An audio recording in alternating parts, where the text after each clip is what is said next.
여러분, 오늘이 고린도후서 마지막 강해입니다. 좋죠? 작년 8월 16일에 시작했더라고요. 보니까 거의 14개월이 걸렸습니다. 이렇게 14개월 동안 우리가 긴 시간 동안 나눔을 했는데 이 속에서 우리가 정말 꼭 기억해야 될 것이 무엇이었는지 혹시 여러분 아시나요?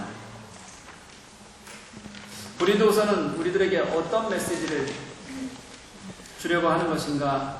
이렇게 물으면 뭐라고 대답하실래요? 사랑이요? 죄송합니다. 여러분이 무슨 잘못이 있겠어요, 그렇죠? 다 제가 설교 잘못한 제 탓이라고 생각합니다. 그래도 그 핵심을 한번 짚어서 말하자면 거짓 가르침을 버리고 진리의 복음을 받으라 해요. 초대교회도 마찬가지고 지금도 마찬가지인 것 같아요. 복음이 왜곡된 잘못된 복음 가르침들이 너무도 많습니다. 무엇이 옳은지 무엇이 그른지 판단하기가 어려운 시대를 우리는 살아가고 있는 것 같아요. 그래서 여러분 어떻게 해야 될 것 같으세요? 여러분 진짜 잘 배우셔야 됩니다. 정말 말씀에 근거한 예수님은 어떤 예수님이신지 그런 예수님을 찾을 수 있어야 합니다. 그래서 내가 예수 믿는다는 것은요, 철저히 복음의 은혜를 경험하는 것이고요. 그 은혜라는 것은 나의 죄를 고백하고 나의 약함 속에서 당신만이 일하시는 것을 경험해 나가는 것, 이것이 바로 고린도후서가 우리들에게 알려주고 싶어하는 메시지인 것 같아요. 바울은 그렇게 고린도후서 메시지를 전하고 나서 이제 마지막으로 고린도 교회 성도들을 향해서 마지막으로 호소를 합니다. 바울을 개인적으로 보자면 고린도 교회 사람들에게 상처 입은 그런 목회자입니다. 저라면 그렇게 상처 입은 많은 상처를 주는 교회에 아마 가지 않을 것 같아요. 지금이라도 제가 늘 말씀드리잖아요. 저를 쫓아내고 싶으시면 정관 바꾸실 필요 없어요. 서명 바꾸고 그럴 필요도 없습니다. 제가 지금 말씀드릴 테니까 잘 기억해 주셨다가 써먹으시면 돼요. 우리 교우에 한 10% 정도만 맨 앞줄에 나와서 이렇게 앉아서 증오하듯이 저를 째려보시면 돼요. 아니면 뭐 째려보기가 좀 그러면 그냥 목사로 인정하지 않는 듯한 행동으로 맨 앞줄에 앉아 계시면 돼요. 그러면 저는 그 자리에서 그만두게 될 겁니다. 아마도.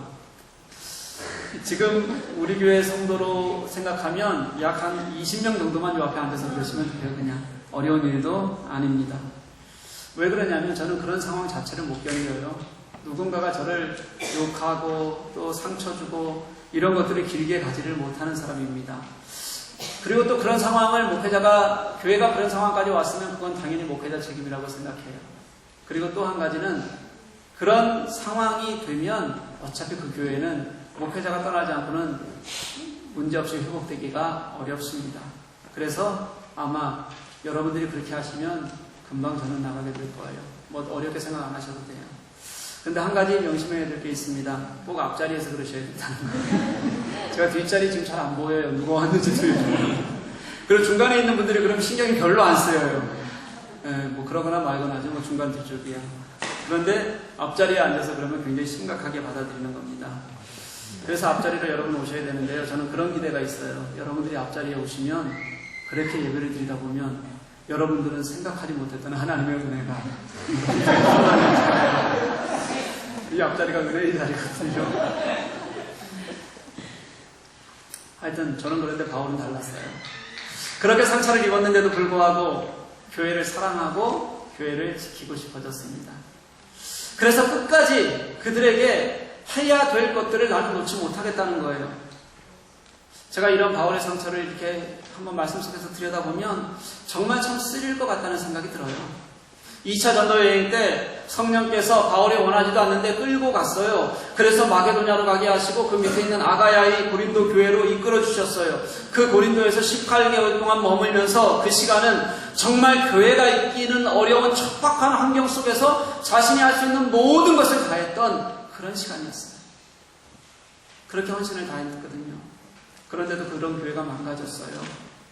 그리고 망가지면서 바울을 적대적으로 대하기 시작하는 겁니다. 고린도후서 10장에서부터 13절 말씀을 보면 바울이 왜 저렇게까지 강경하게 하고 단호하게 말하는가, 우리 이렇게 생각할 수 있거든요. 그런데 그만큼 고린도 교회가 바울을 인정하지 않고 적대적이고 상처 주고 있고 망가져가고 있다는 거예요. 그런데도 불구하고 사도 바울은 단 하나를 기다리는 겁니다. 교회가 하나님 앞에서 다시 회복되는 것. 그것만을 소망하면서 사도 바울은 그렇게 견뎌왔어요. 나는 그들로부터 만신창이가 되었는데도 불구하고, 그럼에도 불구하고 내 속에는 교회에 대한 사랑과 교회에 대한 간절함을 버릴 수가 없는 거예요. 그걸 마지막으로 토해내면서 오늘 고린도후서는 끝이 나게 됩니다. 그 끝을 오늘 여러분과 함께 같이 읽어나가고 싶어요. 오늘 저희가 읽었던 본문, 우리가 읽었던 본문의 첫 문장은 마지막으로 말하노니 이렇게 시작합니다. 대부분 설교자나 중요한 글을 쓰는 사람이 마지막이라는 단어를 쓰면 그것은 수사적인 표현으로 쓰는 경우는 거의 없습니다. 특히 목회자들이 설교를 하면서 마지막으로 이렇게 말하면 그게 무슨 뜻이냐면 그것은 핵심이다 이런 뜻일 수도 있고요. 또 다른 것은 내가 이제 총정리를 해줄 테니 잘 들어라 이런 뜻이기도 해요. 그래서 교인들에게 좋은 목사는 마지막 5분 정리 잘 해주는 목사가 좋은 목사라고 그렇게 생각합니다. 그렇죠? 이제 마지막으로 정리합니다.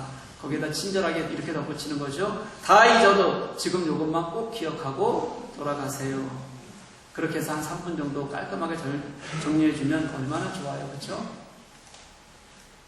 예전 교회에서 그것만 듣고 다니신 분들, 앞에 20분, 30분은 다 잊어버리고 그것만 듣고 다니신 분들 여기 수두룩해요.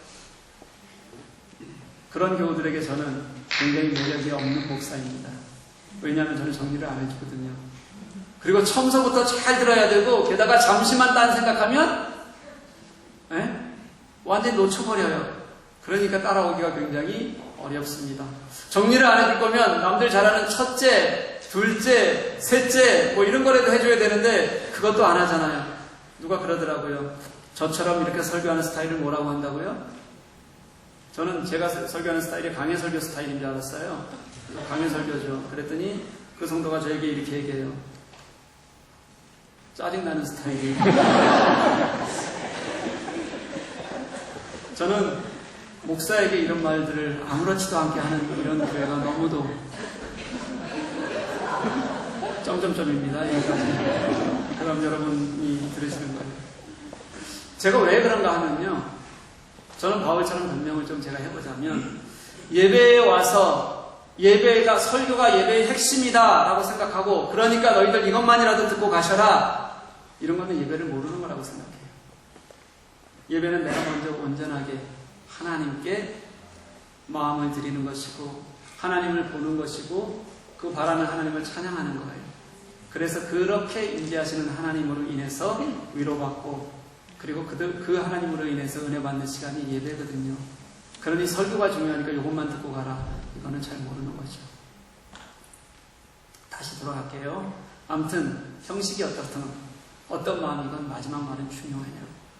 마지막으로 쓴다는 것은 그의 마음을 가장 아마 간절하게 말한다는 뜻이 분명히 담겨 있을 겁니다. 내가 솔직하게 말한다는 것이 담겨 있을 거예요. 그리고 너희들이 꼭 들었으면 좋겠다는 것이 들어있을 거라고 생각하는 거예요.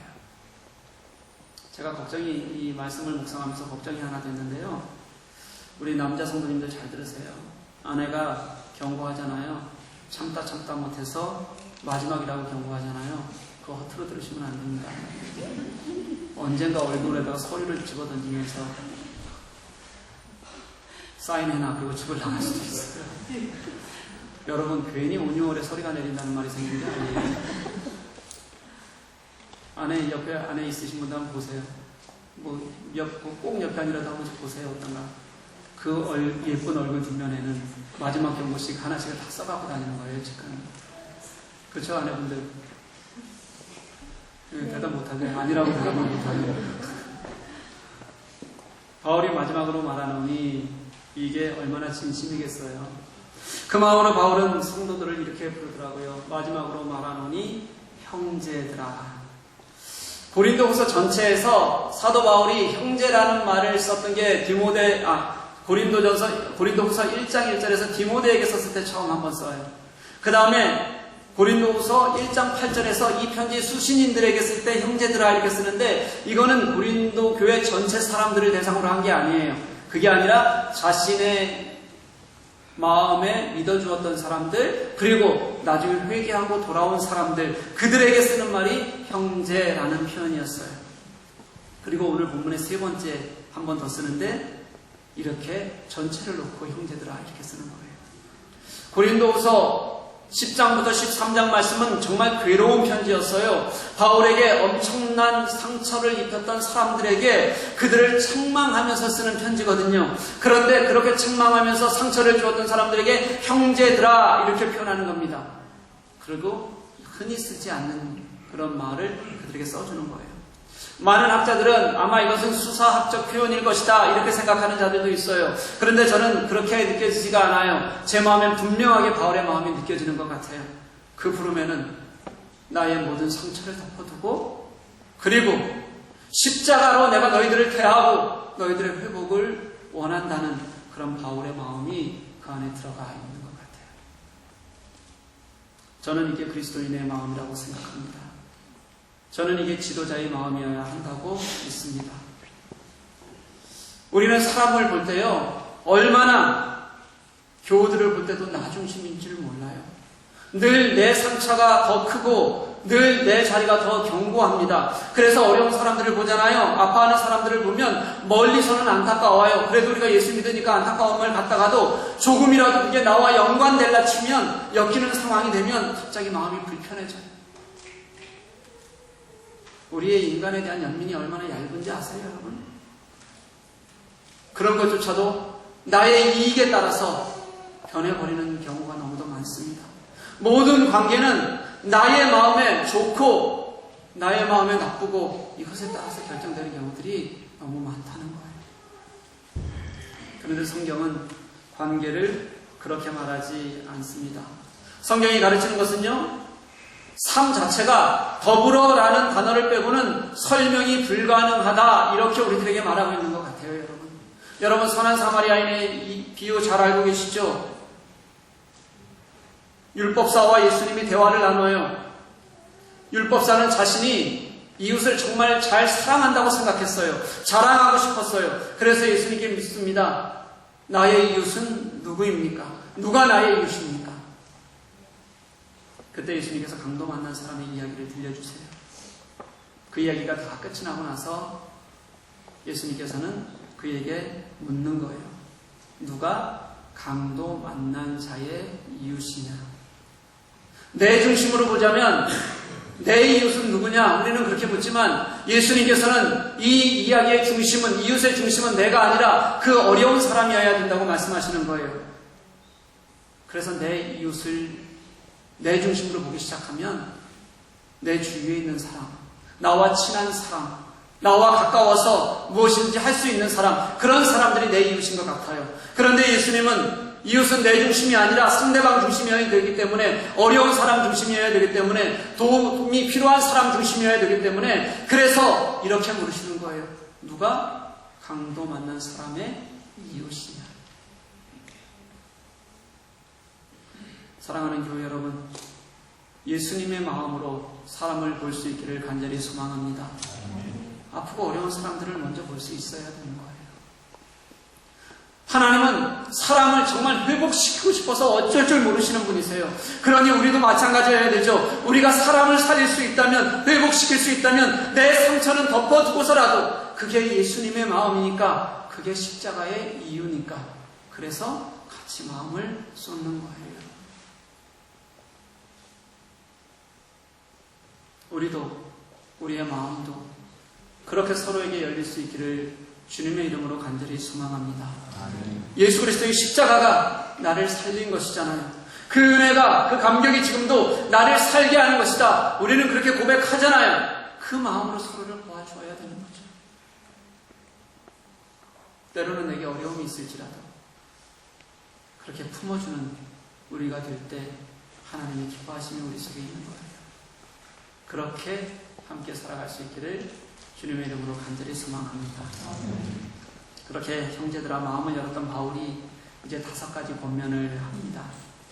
기뻐하라, 온전하게 되며 위로를 받으며 마음을 같이하여 평안할지어다. 이렇게 5개예요. 먼저 기뻐하라. 여러분 지금 고린도 교회 사람들이 이 편지를 받으면 기쁘겠어요, 여러분? 지금까지 책망을 바가지로 들었는데 기뻐할 분위기가 아니잖아요. 그런데 기뻐하라는 거예요. 그럼 이 기쁨은 뭘까요?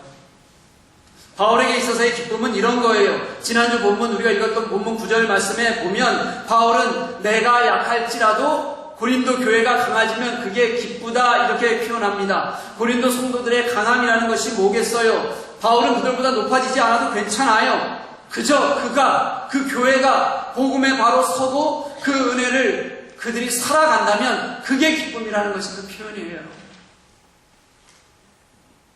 그러니 고린도 교회에 기뻐하라는 것은요, 그들이 회개하고 돌아와서 서로 화해할 줄 알고 복음 안에서 살아가는 것, 그 기쁨을 찾으라고 말하고 있는 겁니다.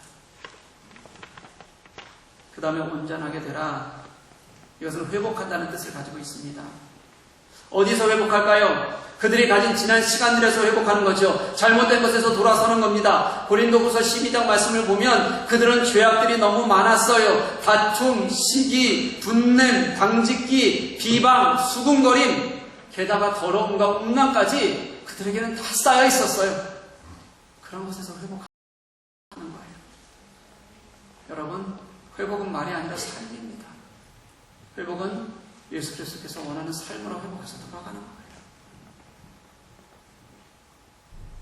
앞에 기뻐하라와 합하면 서로가 이제는 정말 하나님의 마음으로 그렇게 바른 복음으로 다시 돌아와서 하나가 되어서 그리스도의 합당한 삶을 회복하라, 이런 말씀이 되는 거예요. 위로를 받아라. 누구나 위로가 필요하죠. 근데 그들에게 위로를 받으래요. 지금 삶의 권면을 하는 건데 위로를 받으란 말이 무슨 뜻이겠어요? 그래서 이 말씀은 서로 위로하라는 말에 가까워요.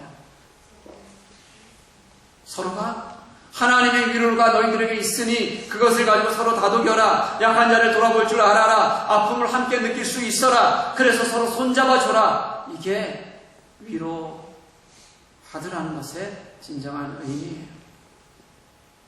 그리고 나머지 2가지 권면이 있죠. 마음을 같이하며 평안할지어다. 이 2 단어의 의미는 싸우지 말고, 제발 싸우지 말고 이제는 함께 화평을 누려가라, 이런 뜻입니다. 바울은 이렇게 5개의 권면을 통해서 지난 시간의 잘못에서 돌이키라고 합니다.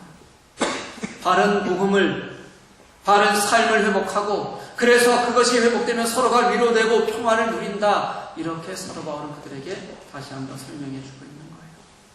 바울이 말하는 거예요. 그렇게 간절하게 마지막으로 그들에게 하고 싶었던 말이 그겁니다. 너희 속에 예수를 회복해라. 그 회복으로 서로를 위로하고 그 평안을 누려라. 사랑하는 교회 여러분, 예수 그리스도가 회복되는 것, 그게 교회의 가장 중요한, 아니요, 다른 것은 다 버려도 교회에 예수의 회복 하나가 있으면 그게 진정한 교회의 출발이라는 것을 아는 여러분들 되시기를 간절히 소망합니다. 무너져가는 세대잖아요. 그럼에도 불구하고 하나님 나라를 사는 교회들이 있어요. 구원을 위해서 헌신하는 교회들이 있어요. 그런 교회들의 중심에는 다 예수가 회복되어서 서 있는 교회라는 것을 우리는 분명히 발견하게 됩니다. 그런 교회는 따뜻함이 있어요. 그런 교회는 서로에 대한 안타까움이 나누어지는 기쁨들이 있어요. 위로가 있게 되는 겁니다. 그래서 교회의 회복은 또다시 하나님의 은혜에 대한 감사가 되는 거예요. 그게 바울이 꿈꾸는 교회이고 우리가 꿈꾸어야 할 교회입니다.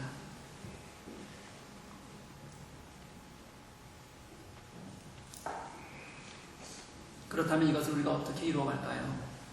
무엇이 이것을 가능하게 할까요? 또다시 저는 단 하나, 우리 속에 임재하실 하나님을 기대하는 것이라고 생각합니다. 11절의 앞부분은 간절한 권면이에요. 지금 이 5가지 형제들아 부르는 이 마음은 바울이 자신의 속에서 할 수 있는 정말 온 마음을 다해 그들을 권면하는 거예요. 그런데 11절의 뒷부분은 축복이에요. 권면에서 축복으로 넘어가는데 이렇게 축복해요. 사랑과 평강의 하나님이 너희와 함께 계시리라. 아멘. 이 모든 것을 가능하게 하는 힘은 하나님의 평강이고 사랑입니다. 하나님의 능력이에요. 우리 속에 임재하실 하나님을 기대야 하는 것, 이것이 우리가 회복하고 당신께 나아갈 수 있는 길이라고 그렇게 우리들에게 말씀하고 있는 거예요. 성경이 우리들에게 가르치는 정확한 역사가 바로 그거였어요. 하나님께서 우리들을 만들어 가시는 구속사요, 단 하나만 말하는 겁니다. 우리 인간으로는 도저히 어찌할 수 없는 환경, 상황을 보여주시고요, 그 상황 속에서 하나님이 어떻게 일하셨는지를 우리들에게 보이시는 건 그거 하나예요. 우리의 약함이요, 너희들이 아무리 발버둥 쳐도 하나님의 그 구속의 은혜가 없으면 아무것도 가능하지 않다. 이렇게 우리들에게 말씀하시는 것이 하나님의 구속사예요. 바울은 그렇게 긴 20여 년을 넘게 열정적인 전도자로 그렇게 살았어요. 그런 바울에게 하나님께서 요구하셨던 것이죠. 아니죠. 요구하신 것이 아니라 바울을 사용하셨던 것이 뭐냐면 그의 약함이었습니다. 여러분. 육체의 가시를 허락하셔서 하나님 앞에 나의 약함을 그대로 드러나게 하셨어요. 또는 그가 자신이 가진 걸로 그가 강함을 드러낼 때마다 하나님께서는 처절하게 바울을 무너뜨리셔서 그의 약함을 고백하게 하십니다. 그래서 바울을 통해 나타나는 모든 복음의 열매들이 이것은 하나님의 은혜였습니다.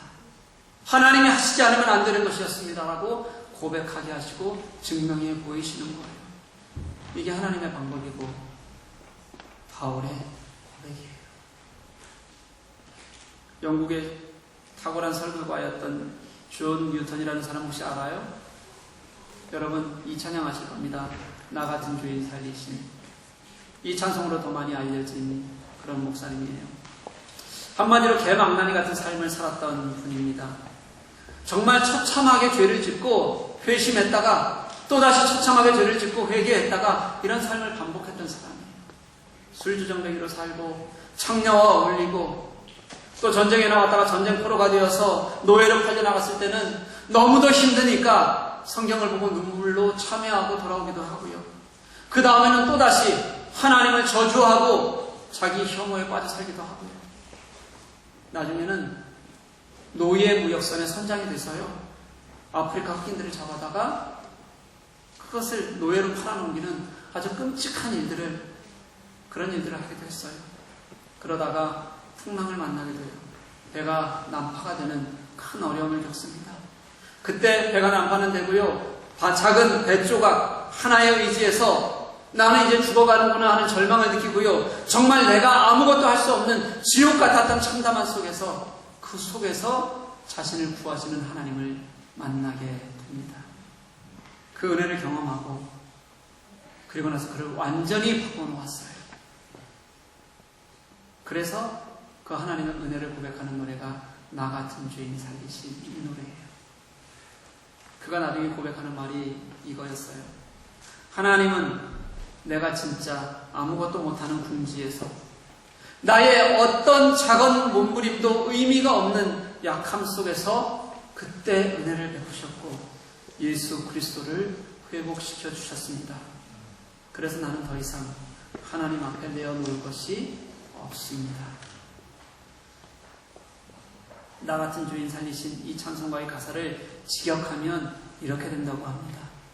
놀라운 은혜, 얼마나 감미로운 소리인가. 나 같은 패역한 자를 살리시다니. 나는 한때 잃어버린 바 되었다가 이제 찾은 바 되었네.